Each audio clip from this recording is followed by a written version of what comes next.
So you're trying to figure out what size bag of Azomite to get. So this is the normal size bag that we see, this 44-pound bag.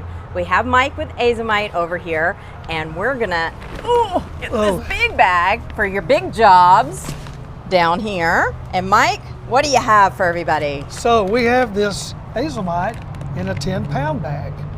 So not everybody has a third of an acre or half an acre to put down Azomite on, but they have houseplants, indoor and outdoor.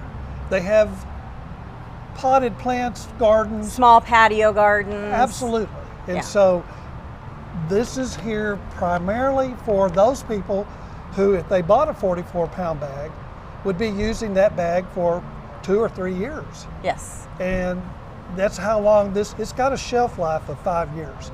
Okay. So that's not a problem if you want to save money.